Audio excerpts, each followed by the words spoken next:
ఏదైనా అనుభవం షేర్ చేసుకోవాలని కూడా షేర్ చేసుకోవచ్చు. హౌ యూ ఫెల్ట్ అన్నది మెడిటేషన్లో.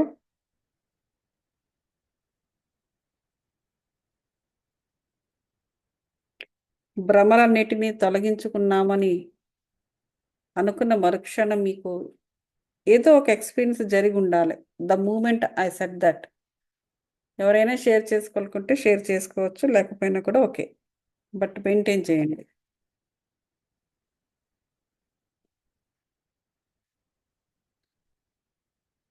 సో ఈవేళ మనము 18వ చాప్టర్ మొదలు పెట్టాము. పూర్ణాత్మలాగా తెలియజేయగలగడం ఏంటో ఇది చూద్దాం. మీరు పెరిగి పరిణితి చెందే కొద్దీ మీరు మాట్లాడే మాటలు, చేసే ఆలోచనలకు కూడా శక్తి పెరుగుతుంది.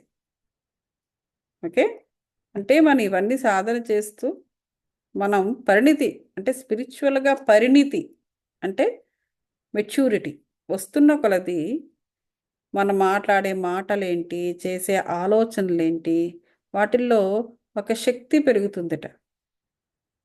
అటు అటు ఒకసారి శక్తివంతమైనప్పుడు, శక్తియుతం అయిపోయిన మాటలు, శక్తియుతమైన ఆలోచనలు ఏ విధంగా ఉంటాయి? పాజిటివ్గా ఉంటాయి, రైట్? పాజిటివ్ ఆలోచనలు, అలాగే దృశ్యాలను, ఇతరులను ఉన్నత మార్గంలోకి తీసుకువెళ్తూ ఉంటాయి. అంటే మనం మాట్లాడే మాట ఎదుటివాడికి స్పిరిట్ అంటే ఆత్మ మీద పనిచేస్తే, అంటే వాడు ఆ ఎదుటివాడు ఉన్నత మార్గంలోకి వెళ్ళడానికి ఉపయోగపడతాయి అన్నమాట మనం చెప్పే మాట. అలాగా అంటే మన మాట అలా అలా మారిపోతుంది. మనం ఒక మాట చెప్పామంటే అవతల వాళ్ళ యొక్క మార్గాన్ని మార్చేస్తుంది అన్నమాట. అలా సో మీ విమర్శ వాళ్ళ శక్తిని తగ్గించి వాళ్ళను ముందుకెళ్ళనీయకుండా ఆపుతుంది. అదే విమర్శలు గనక చేస్తే. ఉన్నత స్థితికి వెళ్ళే కొద్దీ మీరు మాట్లాడే మాటల యొక్క శక్తిని గురించి తెలుసుకోవడం ముఖ్యం. ఇక్కడ ఇక్కడ ఇక్కడ అర్థం చేసుకోవాల్సింది ఏంటంటే,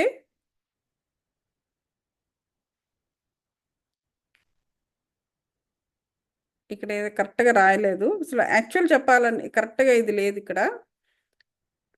ఉన్నత స్థితికి వెళ్ళే కొద్దీ మీరు మాట్లాడే మాటల యొక్క శక్తి గురించి తెలుసుకోవడం ముఖ్యం. ఉన్నత లోకాల్లో ప్రతి శబ్దం, ఆలోచన, మాట్లాడే ప్రతి పదానికి బలమైన సామర్థ్యం ఉంటుంది. ప్రేమపూర్వకమైన మార్గాల ద్వారా తెలియడం ముఖ్యం.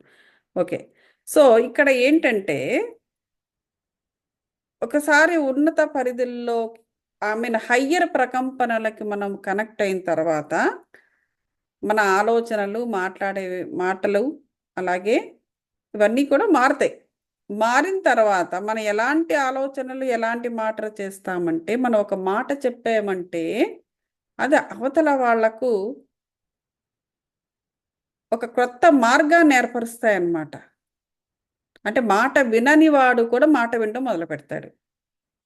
మాట విననివాడు అంటే మన మాటే కాదు, ఎవరి మాట వినని వాళ్ళు చాలామంది ఉంటారు. 98% ఎవరి మాట ఎవరు వినరు. ఎవరు వినరు. 99% ఎవరి మాట ఎవరు వినరు. అలా వింటున్నట్టుగా ఒకరితో ఒకరు అలా జీవిస్తూ ఉంటారు, అంతేగాని ఎవరి మాట వినరు. కానీ అది ఎందుకు? అందరూ కూడాను బయటే ఉండడం వల్ల, ప్రాపంచికంగా నాన్ స్పిరిచువల్గా ఉండడం వల్ల. అలా కాకుండా స్పిరిచువల్గా ఉండే వాళ్లకు ఆ ప్రాబ్లం ఉండదు. ఎందుకంటే అందరూ ఉన్నత పరిధుల్లో ఉన్న ప్రకంపనలకే కనెక్ట్ అవుతూ ఉంటారు కాబట్టి వారు ఎప్పుడూ కూడా సత్యాన్ని గ్రహిస్తూ ఉంటారు.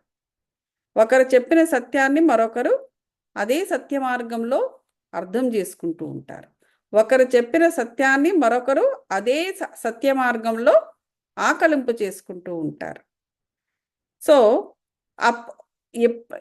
సో కాబట్టి ఆ పరిధులు అనేవి కూడా చెరిగిపోతాయి. ఒకసారి అందరూ కూడా ఉన్నత పరిధులలో ఉన్న ప్రకంపనలు కనెక్ట్ అయితే అందరూ సత్య మార్గంలో నడుస్తూ ఉంటారు, కాంతి మార్గంలోనే నడుస్తూ ఉంటారు.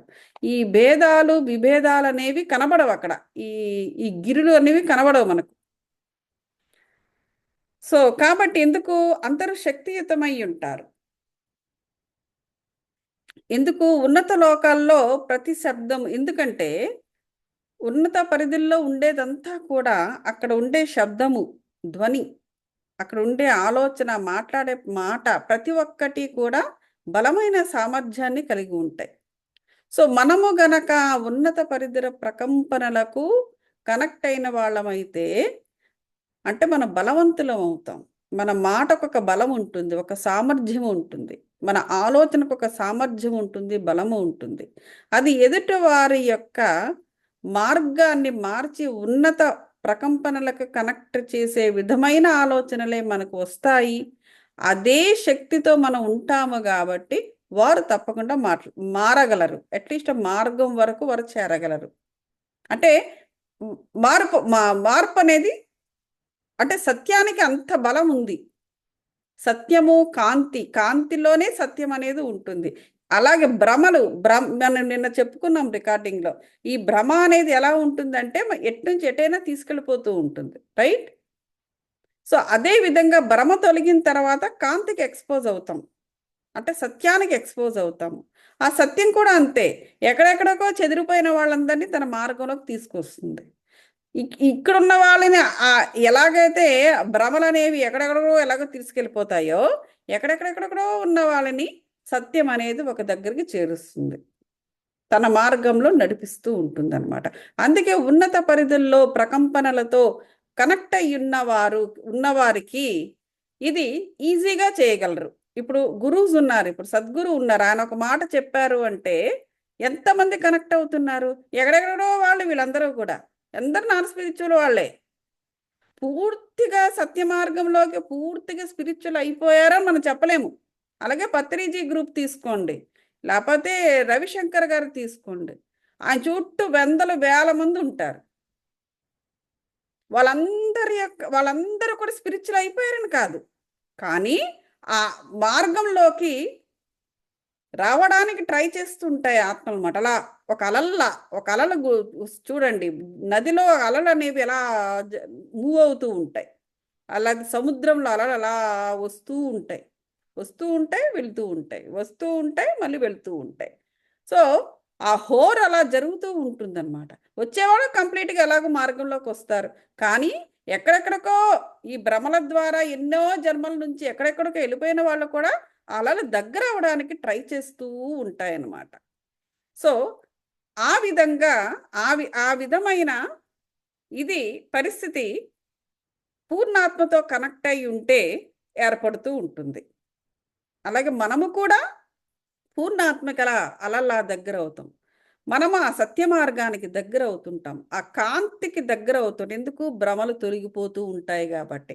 అలాగే మనతో పాటు మిగతా వారు కూడా మన మాట విని మన మార్గంలోకి రావడానికి మన చుట్టూ ఉన్నవారు ఒకటి ఇలా అలల్లాగా, మనము కూడా అలల్లాగా, వాళ్ళు అలల్లాగా.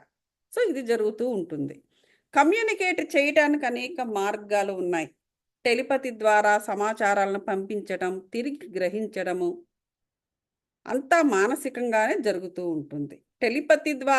టెలిపతి అనేది ఏంటంటే కమ్యూనికేట్ చేయడము, అంటే ఏంటి? త్రూ మైండ్ కమ్యూనికేట్ చేయడము. సో అప్పుడు అది అలా జరగబోతుందని తెలిసిందండి నాకు అంటారు, లేకపోతే ఎక్కడో ఏదో సూచనలు వస్తూ ఉంటాయి, అది ఇక్కడ టెలిపతి జరుగుతూ ఉంటుంది అనమాట. అది మీడియా మధ్యలో, ఈ ప్రకృతే మనకు ఒక మీడియా లాగా పనిచేస్తుంటుంది. కేవలము ఏంటంటే ఇది టెలిపతి ద్వారా ఒక ఆత్మ నుంచి ఇంకొక ఆత్మకి కమ్యూనికేట్ చేయడానికే, దట్స్ ఇట్. అంతే తప్ప కొంతమంది దీన్నే మరొకలాగా చెడుగా కూడా వాడుతుంటారు, ఎనర్జీస్ని మెడల్ చేయడానికి ట్రై చేస్తూ ఉంటారు. దాన్ని టెలిపతి అనరు, టెలికైనసిస్ అంటారు. తేడా చూసుకోవాలి. ఇది ఆల్మోస్ట్ ఒకేలా ఉంటుంది కానీ కాదు. అది కేవలము సమాచారాన్ని, ఇప్పుడు ఇద్దరు ప్రేమించుకుంటున్నారు అనుకోండి, వారిద్దరు హృదయాలతో మాట్లాడుకుంటారు, కళ్ళతోనే వాళ్ళ భాష ఉంటుంది. అదేంటంటే కమ్యూనికేషన్. ఆ ఎనర్జీస్ కమ్యూనికేట్ చేసుకుంటూ ఉంటాయి. అలాగే తల్లి కూతురు, తండ్రి కొడుకు, ఆ ఎనర్జీస్ కమ్యూనికేట్ చేసుకుంటుంటాయి. నోరు విప్పి చెప్పక్కర్లా. అమ్మకి ఏదైనా అయిందంటే కూతురు తెలుస్తుంది, వెంటనే ఫోన్ చేస్తుంది, అమ్మ ఎలా ఉన్నావు అనేసి. లేదా అంటే కొడుకు ఫోన్ చేస్తాడు, ఏంటి ఏం చేస్తున్నారు, బయట ఉన్నారా ఇంట్లో ఉన్నారా అని. ఎనర్జీస్ కమ్యూనికేట్ చేసుకో, అది టెలిపతి. ఏదైనా చెప్పాలనుకున్నది కూడా నాన్నకు చెప్పాలి, నాన్నకు చెప్పాలి, తమ్మకు చెప్పాలా, చెప్పాలి అనుకున్నది అది రేపు చెప్దాం ఫోన్ చేసి అనుకునే లోపల నైట్గా వాళ్ళకి కల్లోకి వెళ్ళిపోతుంది. వెంటనే పొద్దున మనం ఫోన్ చేస్తాం, నేను రాత్రి కల్లోకి వచ్చావురా, నువ్వు పొద్దున్నే ఫోన్ చేసావు అంటారు వాళ్ళు. అది టెలిపతి. అలా కాకుండా దాన్ని మరొక మార్గంలో వాడుతూ ఉంటారు కొంతమంది, దాన్ని అది టెలికానసిస్ అంటారు. That's not right. సో ఇట్లా కొన్ని థింగ్స్ చూసుకోవాలి. ఇక్కడ మనం మాట్లాడుకునేది టెలిపతి ద్వారా సమాచారాలను పంపించడము, రైట్. అది తిరిగి గ్రహించడము అంత మానసికంగా జరుగుతుంది. చూసారా, అంత మానసికంగా జరుగుతుంది. ఎనర్జీస్ ఎక్కడా కూడా ఈ మెడల్ చేయడం అనేది ఉండదు అక్కడ టెలిపతిలో. ఆ మెడల్ చేస్తున్నారు అంటే అది టెలికానసిస్, అది నాట్ ద టెలిపతి. శరీర కదలికల ద్వారా కమ్యూనికేట్ చేయడము ఇంకొక మార్గము. అంటే ఆసనాలు ఉన్నాయి కదా, ఆసనాలు వేయడము, అలాగే ఇలాంటివన్నీ కూడా వ్రాత ద్వారా, నోటి ద్వారా కూడా, వ్రాత ద్వారా కూడా జరుగుతూ ఉంటుంది. అది బీ కేర్ఫుల్. ఎందుకంటే ఇవాళ చెప్పాను ఎవరికి, స్వప్న గారికి, మన చేతులు ఎనర్జీ నోట్స్ ఉంటాయి. మన రాయడం కూడా పిచ్చి పిచ్చి రాతలు రాయకూడదు ఎప్పుడు కూడా. సో ప్రతిదీ కూడా ఆచి తూచి చేయాలి. దట్ గోస్ టు అవర్ ఆత్మ వరకు వెళ్ళిపోతాయి అవి. ఆత్మ గ్రహించేస్తుంది ఎనర్జీ బాడీ, అట్లా అనమాట. సో ఆటోమేటిక్గా ఏముంటుందంటే ఎనర్జీస్ మెడల్ అవుతాయి. స్పిరిచువల్ బాడీ ఓకే అంటే అన్నీ వదిలేసేసి పైకి వెళ్ళిపోతుంది సూక్ష్మ శరీరంతో, ఆ బాడీ దాన్ని ఎవరు టచ్ చేయలేరు. కానీ ఈ ప్రాబ్లమ్స్ మిగతా బాడీస్తో ఉంటాయన్నమాట. సో కాబట్టి పూర్ణాత్మ యొక్క కమ్యూనికేషన్ వలన శక్తి మరి ప్రేమ తరిగి మీకు అందజేయబడతాయి, తిరిగి అందజేయబడతాయి. ఓకే, ఇది ఇతరులకు శక్తిని ప్రేమను కూడా అందిస్తుంది. అంటే ఇప్పుడు ఎవరైనా కూడా వీటికి దూరం అయిపోయారు అనుకోండి, నాన్ స్పిరిచువల్గా ఉండి, ఇందాక మనం చెప్పుకున్నట్టుగా దూరం అయిపోయారు, ఎక్కడో అలలో ఎక్కడెక్కడో ప్రయాణం చేస్తున్నారు. ఈ పూర్ణాత్మ ఇక్కడ ఉంది, ఇక దగ్గర అవ్వటంలా ఎక్కడెక్కడో ప్రయాణం చేసుకుంటే వెళ్ళిపోయినాయి అంశాత్మలన్నీ కూడా. సో ఎప్పుడైతే ఉన్నత పరిధులతో ఉన్న పూర్ణాత్మలతోటి కనెక్ట్ అయ్యి మళ్ళీ తిరిగి కాంతిని సంపాదించుకుని ఈ భ్రమలన్నీ తొలగించుకుంటారు, అప్పుడు మళ్ళీ కూడా దగ్గర అవుతూ ఉంటాయి అన్నమాట. అప్పుడు ఏం జరుగుతుందంటే తిరిగి ప్రేమను పొందుతాయి, అవి శక్తిని ప్రేమను పొందుతాయి, ఇతరులకు కూడా శక్తిని ప్రేమను అందించగలవు. అంతే కదా, మనం శక్తివంతులుగా ఉంటే మనం ఇతరులు కూడా చూసుకుంటాం. మీరు మీ పూర్ణాత్మలాగా మాట్లాడుతుంటే మీ చుట్టూతా ఉండే ప్రజలు మీరు చెప్పేదానికి ఓపెన్గా రెస్పాన్సివ్గా ఉంటారు. మనం పూర్ణాత్మకు దగ్గర అవుతూ ఉన్నాము అంటే పూర్ణాత్మ యొక్క లక్షణాలు మనకు కూడా వస్తూ ఉంటాయి. పూర్ణాత్మలుగా మారుతూ ఉంటే ఇక్కడ ఏం చెప్తున్నారు, మీ చుట్టూతో ఉండే ప్రజలు కూడా మీరు చెప్పేదానికి ఓపెన్గా రెస్పాన్సివ్గా ఉంటారు. అదే ఇందాక మొట్టమొదటి చెప్పింది అదే. అదే విధంగా మనము శక్తియుతము ఇదే అయితే ఆటోమేటిక్గా మన మాట వాళ్ళు కూడా వినేసి దగ్గరకు వస్తారనమాట. ఎక్కడెక్కడికో వెళ్ళిపోయిన వాళ్ళు దగ్గర అవుతుంటారు. ఇది ఖచ్చితంగా సత్యవంతంగా మాట్లాడతారు. శాంతిని సమతాస్థితిని కూడా సృష్టించగలరు, శాంతిని కూడా సృష్టించగలరు. సో పూర్ణాత్మ కమ్యూనికేషన్ అంతా హృదయం నుండే మొదలవుతుంది. అందుకే అనాహత చక్ర స్థాయిలో ఉండడం చాలా ఇంపార్టెంట్. అంటే ఏంటి, ఈ కింద అరిషడ్ వర్గాలను నియంత్రించుకుంటూ, అరిషడ్ వర్గాలు అనేవి చాలా ఇంపార్టెంట్. దాని లేకుండా ఉండడం అనేది ఇంపాసిబుల్. అరిషడ్ వర్గాలే లేకపోతే ఒక వెస్టీజియల్ ఆర్గాన్లో పడి ఉంటాం.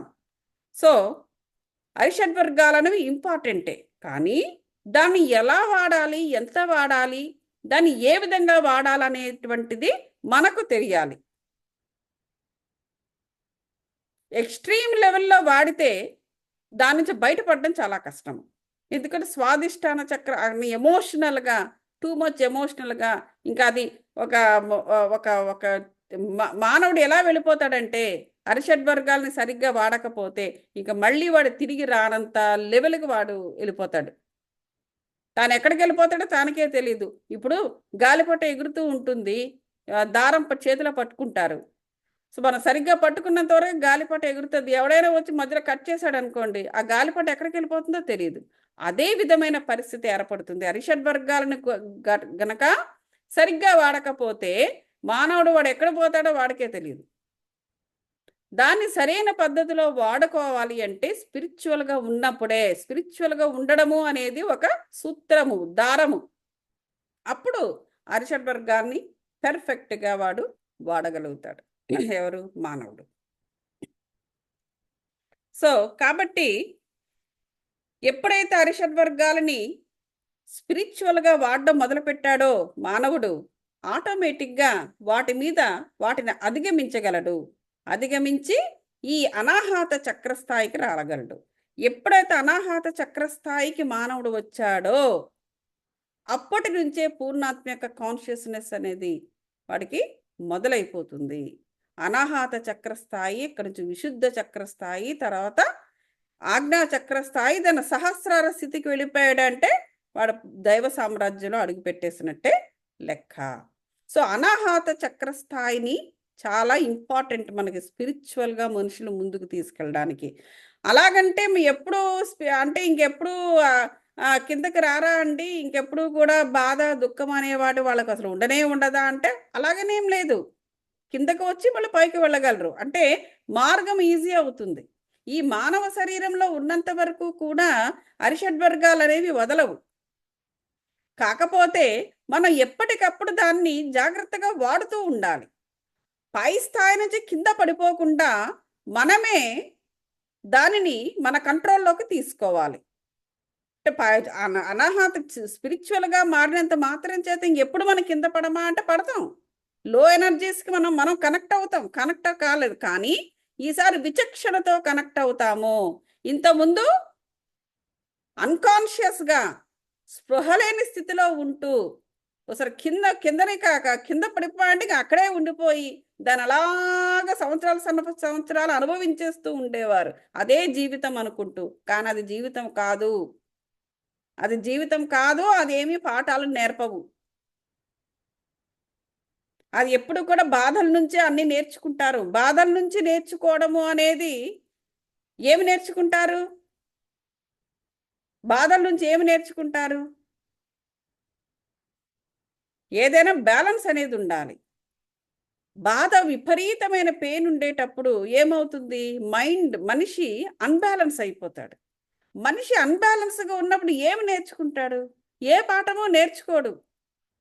ఆ బాధ దిగమింగుకుంటూ బ్రతకడం నేర్చుకుంటాడు. లోపల పెయిన్ని సబ్కాన్షియస్గా సప్రెస్ చేసుకుంటూ ఇంకా మిగతా పనులు చెయ్యాలి కాబట్టి దానితో పాటుగా ఆ పెయిన్తో పాటుగా దాన్ని సబ్కాన్షియస్గా సప్రెస్ చేస్తూ సబ్కాన్షియస్గా ఆ పెయిన్తో పాటు బ్రతకడం నేర్చుకుంటాడు. అంతేగా దాని నుంచి పాఠం ఏం నేర్చుకోడు. అన్బ్యాలెన్స్ మైండ్తో ఎవరు ఏమీ నేర్చుకోరు. సో ఎప్పుడైతే సబ్కాన్షియస్గా ఆ పెయిన్ అనేది అక్కడ నిక్షిప్తమయ్యిందో అదే అక్కడ ఒక బ్లాక్గా ఏర్పడుతుంది. ఎవరు ఏర్పాటు చేశారు బ్లాక్గా? ఈ మైండ్ ఏర్పాటు చేస్తుంది. మైండ్ బ్లాక్ ఎందుకు ఏర్పాటు చేస్తుంది? మనల్ని సేవ్ చేయడానికే ఏర్పాటు చేస్తుంది. మళ్ళీ అటువంటి బాధ ఏదైనా వస్తే వెంటనే ఈ బ్లాక్ ఏమవుతుంది? మనకు అలర్ట్ చేసేస్తూ ఉంటుంది. దాని జోలికి వెళ్ళనివ్వదు. అందుకోసం ఈ బ్లాక్ అనేది ఏర్పడుతూ ఉంటుంది. ఆ బ్లాక్ని తీసేసినప్పుడే అప్పుడు మన సహజంగా ప్రవహించగలము. ఆ బ్లాక్ అని తీసుకోవడానికి ఎన్ని జన్మలు పట్టచ్చో చెప్పలేము. కాబట్టి అన్బ్యాలెన్స్డ్ మైండ్తో ఏది నేర్చుకోలేము. ఏదైనా కూడా సహజంగా ప్రవహించనిస్తే తప్ప. ఇక్కడ బ్లాక్స్ గనక సబ్కాన్షియస్గా ఏర్పడితే ఇప్పుడు చాలామంది కొంతమంది పూర్వజన్మల్లో జరిగినవే మళ్ళీ తిరిగి కరెంటు జన్మలో కూడా వాళ్ళకి జరుగుతూ ఉంటుంది. ఎందుకు అలా జరుగుతోంది? పూర్వజన్మలో జరిగిన ఏదో ఒక విషయానికి వాళ్ళు అక్కడ జ్ఞానము తీసుకోకుండానో లేకపోతే దానిని ఒక ఆ పెయిన్ని సప్రెస్ చేసేసి వాళ్ళు బ్రతికారు పూర్వజన్మలో. అది ఒక బ్లాక్ ఏర్పడిపోయింది.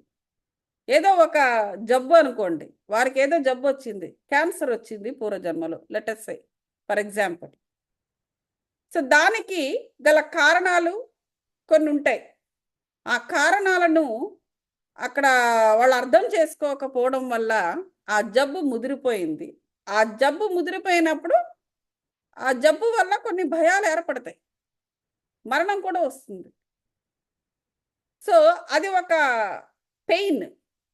ఆ పెయిన్ అంతా కూడా వారికి సబ్కాన్షియస్గా అక్కడ ఒక బ్లాక్ లాగా ఏర్పడింది ఆ జన్మలో. నెక్స్ట్ ఇంకో జన్మ ఎత్తినప్పుడు ఆ బ్లాక్ అలా క్యారీ అవుతుంది. ఈ జన్మలో కూడా వారికి అదే జబ్బు వస్తుంది. ఎందుకంటే ఆ బ్లాక్ని అక్కడ వాళ్ళు అక్కడ రిలీజ్ చేయలేదు. ఆ పెయిన్ రిలీజ్ చేయలేదు అక్కడ.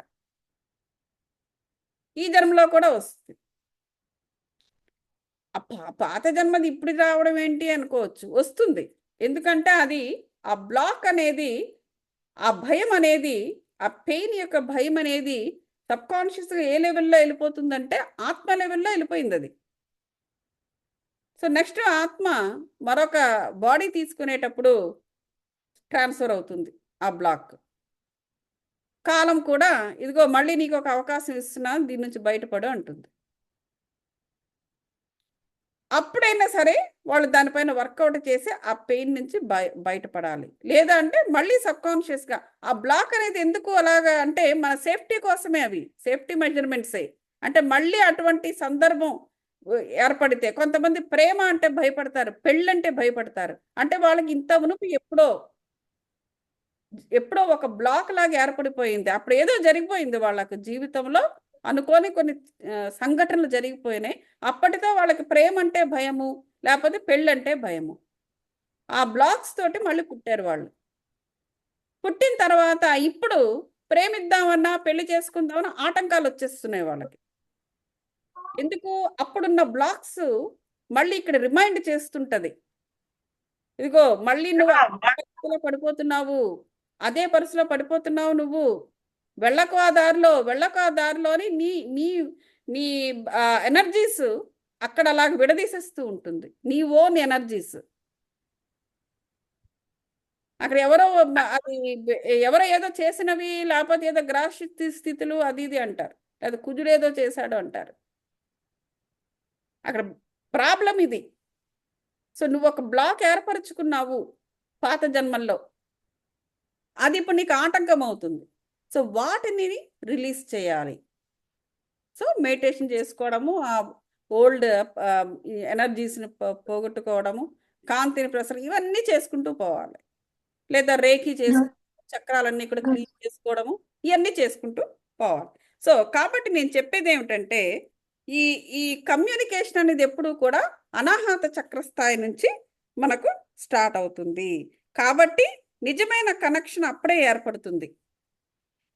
పదాలను జాగ్రత్తగా ఎంపిక చేసుకోవడం, మనం మాట్లాడే విధానము. ఎందుకంటే ఎప్పుడైతే అనాహత చక్రస్థాయికి వచ్చామో మనం చాలా దగ్గరగా ఉంటాం విశుద్ధి, ఈ ఆజ్ఞా చక్రానికి. అలాగే ఇదికి ఇప్పుడు అలా కాకుండా మూలాధార చక్రస్థాయిలు ఎక్కడో దిగులో ఉన్నా అనుకోండి, ఈ ఈ ఇక్కడ ఇక్కడ రావడానికి చాలా సంవత్సరాలు పడుతుంది. వాటితో దూరం కూడా చాలా ఎక్కువ ఉంటుంది. చెప్పండి. గౌతమ్ గారు ఇందాక క్యాన్సర్ది ఎగ్జాంపుల్ చెప్పినారు కదా. ఓకే, ఈ జన్మలో క్యాన్సర్ వచ్చింది, ఓకే. అంటే దాని త్రూ గో త్రూ అయ్యారు కదా, అంటే దాని నుండి బయటపడటం అంటే ఏంది, అది నాకు అర్థం కాలేదు. మళ్ళీ నెక్స్ట్ జన్మ క్యాన్సర్ అనేది యాక్చువల్ గా ఆలోచనలు సరిగ్గా, అంటే ఇది స్పిరిచువల్ టాబ్ కోర్సులో వస్తూ ఉంటుంది. ఈ క్యాన్సర్ రావడానికి గల కారణం ఏంటంటే మెయిన్గా ఏంటంటే మన ఆలోచన విధానము. మన ఆలోచన విధానము గనక అది సరిగ్గా లేకపోతే, ఆలోచనలు వాటిని రిపీటెడ్గా ఆలోచించడము, ఒకటే కనెక్టెడ్ థాట్స్ రావడము, ఇట్లాంటివి బ్రెయిన్కి సంబంధించిన విధంగా బ్రెయిన్కి హామ్ మనకు ఫస్ట్ ఆఫ్ ఆల్ ఆలోచన అంటేనే ఒక ఎనర్జీ, రైట్? సో మనము అన్వాంటెడ్ ఎనర్జీస్ని, లేకపోతే అన్వాంటెడ్ థాట్స్ని, అన్వాంటెడ్ లేకపోతే incomplete decisions, unwanted thoughts, unnecessary no longer serve థాట్స్ని, అంటే మనం ద్వారా మనము ఎనర్జీస్ని మనం అక్యుములేట్ చేసుకుంటూ ఉన్నాం అనుకోండి బ్రెయిన్లోని, అవి మనకి ఎందుకు పనికిరాని ఎనర్జీస్ అన్నమాట, ఎందుకు పనికిరాని థాట్స్. ఇప్పుడు ఏదైనా ఒక చిన్న అనుమానం ఏర్పడిందంటే, ఇప్పుడు లో ప్రకంపనలకు గనక కనెక్ట్ అవుతూ ఉంటే, ఈ మాయ అంటే ఈ భూమి మీద ఉండే ఈ దట్టమైన పదార్థము, ఈ భ్రమలు అనేవి మనల్ని ఎక్కడ ఏ లెవెల్కి తీసుకెళ్తాయంటే, అక్కడ ఏమీ లేకపోయినా కూడా అక్కడ ఏదో జరిగినట్టుగా మనకు ఒక హాలూసినేషన్స్ని ఏర్పాటు చేస్తూ ఉంటాయి.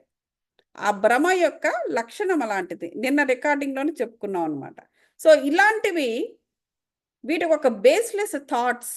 కానీ నువ్వు థాట్ చేసావు, నీకు అక్కడ ఒక ఎనర్జీని నువ్వు అక్కడ జనరేట్ చేసావు. జనరేట్ చేసి అక్కడ వదిలేసావా? లేదు. ఆ జనరేట్ చేసిన ఎనర్జీని ఇంకా ఎక్స్ట్రాపులేట్ చేస్తున్నావు. Thought after thought, thought after thought, thought after thought. అంటే ఏంటి?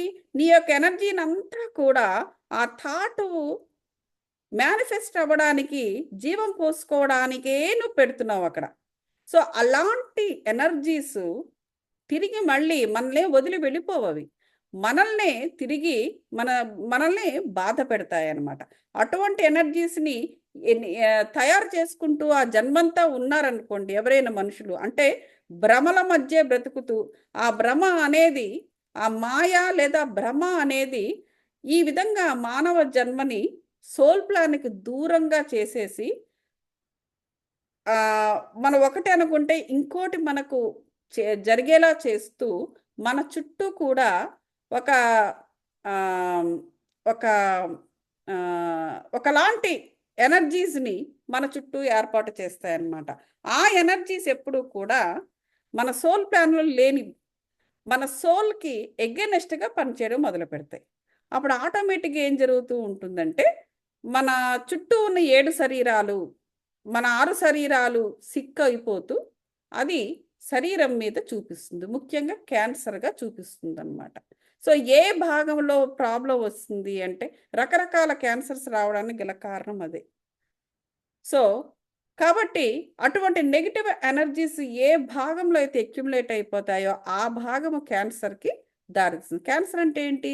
Irregular cell division. అది ఇన్ఫెక్షన్ కాదు. అది కొన్ని బయట నుంచి ఏది ఇన్ఫెక్ట్ అయింది, అక్కడ కుళ్ళిపోయింది అనడానికి. It's an irregular cell division. నీ యొక్క సెల్స్ అనేవి ఇర్రెగ్యులర్గా కణ విభజన జరుగుతూ ఉంటుంది.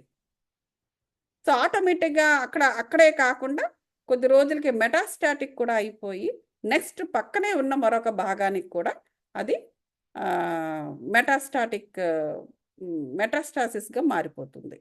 సో ఇదంతా ఈ విధంగా ఎందుకు జరుగుతుంది? ఇర్రెగ్యులర్ ఎందుకు అవుతుంది కణ విభజన?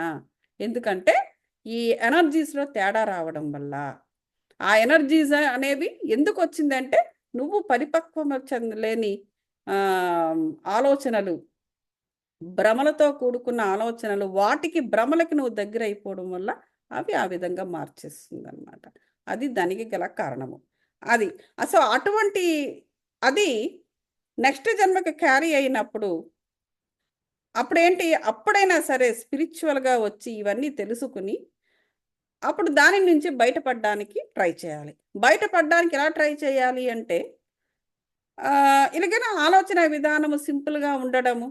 అప్పుడు ఒకవేళ క్యాన్సర్ వచ్చినా కూడా పోతుందిలే, క్యాజువల్ ఇది దాని యొక్క మూలం తెలుసుకోవాలి. క్యాన్సర్ అంటే ఏమిటి? అందుకే ఎప్పుడు కూడా మన సైన్స్ పీపుల్ అయినా అవ్వకపోయినా ఒక సింపుల్ సైన్స్ బుక్ ఎప్పుడు చదువుతూ ఉండాలి. మనకు తెలుస్తుంది ఏ డిసీజ్ గురించి తెలుసుకోవాలి, ఏ డిసీజ్ ఎందుకు వస్తుంది, ఎలా వస్తుంది అన్నది తెలుసుకుంటూ ఉండాలి. ఎకాలజీ తెలుసుకుంటూ ఉండాలి. ఎకాలజీ సబ్జెక్టు కూడా ఊరికనే పుస్తకాలు తిరగేయాలి. మన చుట్టూ ఉన్న ఎకాలజీ, ఫానా అండ్ ఫ్లారా, అలాగే చిన్న చిన్న డిసీజెస్ గురించి, ఫిజియాలజీ గురించి తెలుసుకోవాలి. ఇది ఏ విధంగా ఉంటే నార్మల్గా పనిచేస్తుంది ఈ అవయవము, అలాగే అలా కాకుండా ఈ అవయవానికి గనక ఏదైనా ప్రాబ్లం వస్తే ఇంకోలా పనిచేస్తుంది, అది ఎలాగా, దాని సిమ్టమ్స్ ఎలా ఉంటాయి, దీని సిమ్టమ్స్ ఎలా ఉంటాయి, ఇది ఏమైనా బయట నుంచి వస్తున్న ఇన్ఫెక్షనా లేకపోతే లోపల జరుగుతున్నదా? లోపల జరుగుతున్నది అంటే ఏమిటి జరుగుతుంది, దీనికి గల కారణం ఏంటి?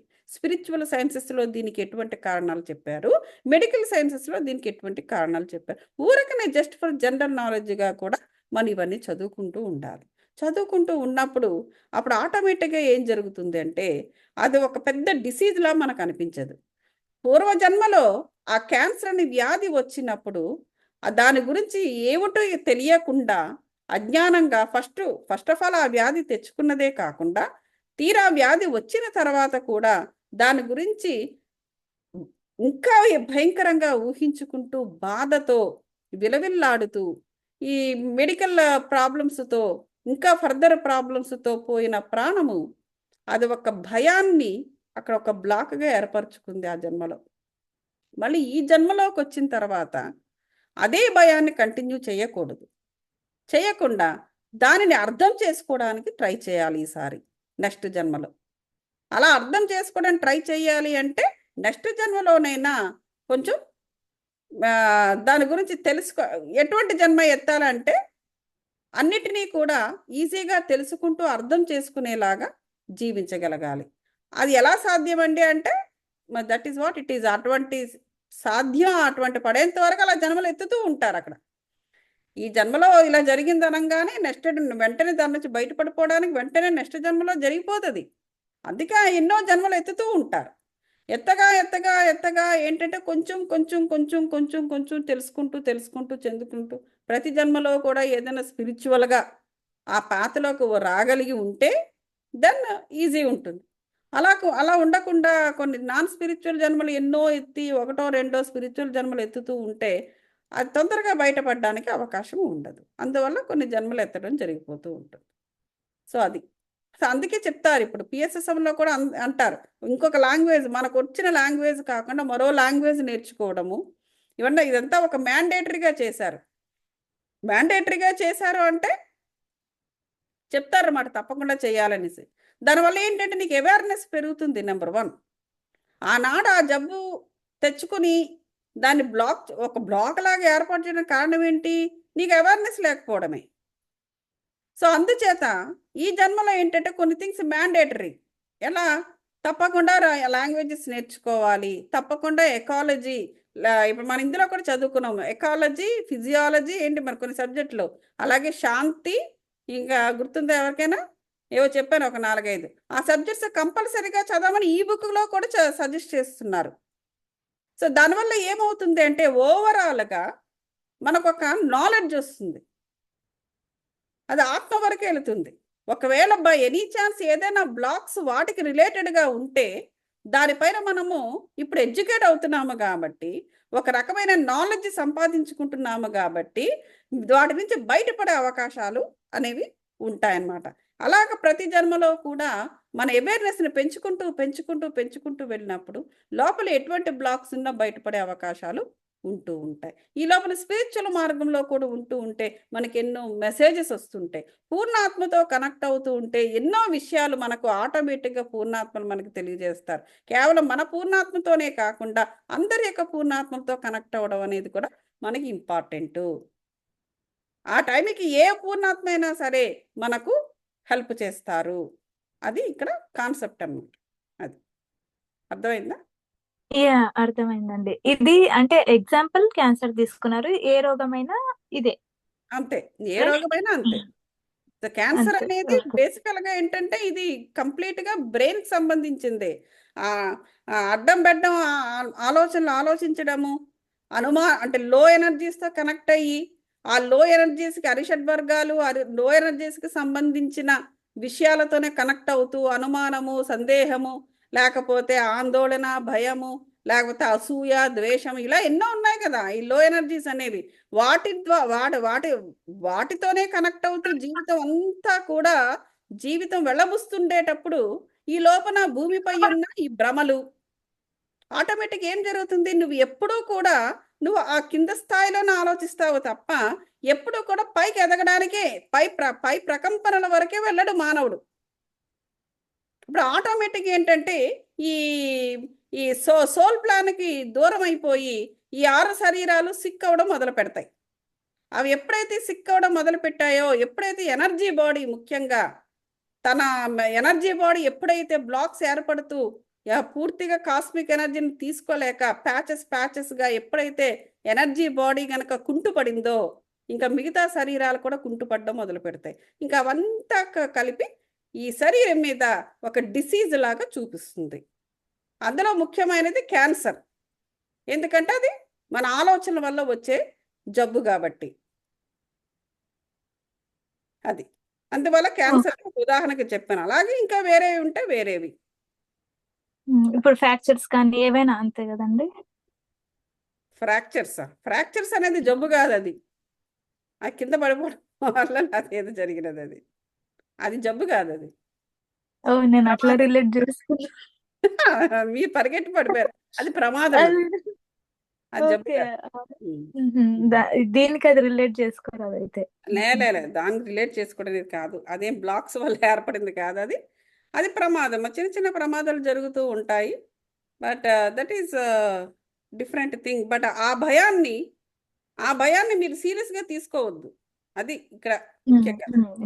ఇప్పుడు కాలుకి దెబ్బ తగిలింది, ఇంకా దాన్ని ఇంకా ఏదో ఊహించుకుంటూ, ఇంకా కాలుకి దెబ్బ తగిలిన వాళ్ళందరి కథలు వింటూ, వాళ్ళు చెప్పిన అనుభవాలు, అమ్మో నాకు కూడా అలాగే జరిగిందేమో, జరుగుతుందేమో నా అక్కడ లేని ఎనర్జీని అక్కడ జనరేట్ చేసుకుని అలాగ ఉండకుండా పడిపోవడం జరిగింది, క్యాజువల్గా తీసుకుని ఈ రోజు కాకపోతే ఆ రోజు నెక్స్ట్ ఒక 2-3 రోజుల్లో పోతుందిలే, మామూలు అయిపోతానులే అని దాన్ని ఒక క్యాజువల్గా తీసుకోవాలి.